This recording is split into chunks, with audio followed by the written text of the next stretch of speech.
The Hare and the Lion. In a meadow painted with wildflowers lived a small hare named Pipkin.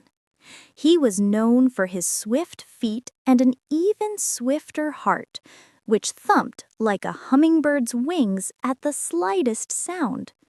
His greatest fear was the deep, rumbling roar that sometimes echoed from the great, sun-drenched savanna beyond the meadow's edge.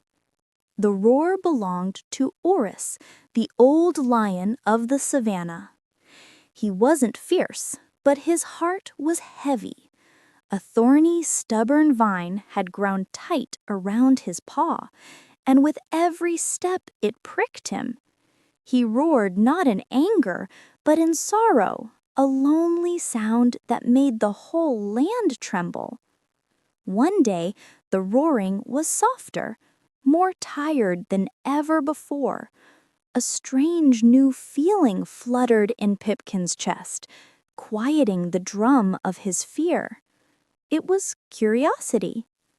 Tucking his courage behind his twitching nose, he crept from his flowery home towards the vast, golden land he had always feared. He found Orus beneath an ancient baobab tree, his great mane like a faded sunset. The lion didn't notice the tiny hare. He only stared at his own paw, letting out a soft, mournful sigh.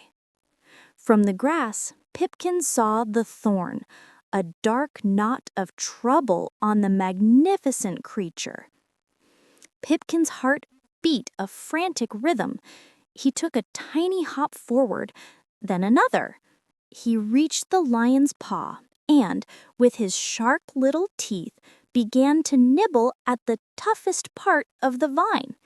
It was woody and bitter, but he did not stop. Orus felt the tiny, persistent tugs. He slowly opened one golden eye, then the other.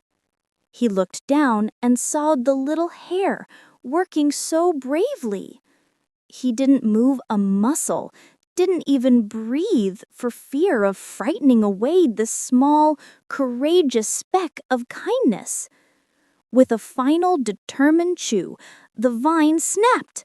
The thorns fell away. Pipkin, startled by his own success, tumbled backward into the soft dust. The great, heavy silence of the savanna returned, but this time it felt peaceful. Orus lifted his head. He did not roar. Instead, a sound rumbled from his chest, low and soft, like the purr of the earth itself. It was a sound of gratitude. He gently nudged the little hare with his great nose, a thank you that needed no words. From that day on, the meadow and the savanna were one.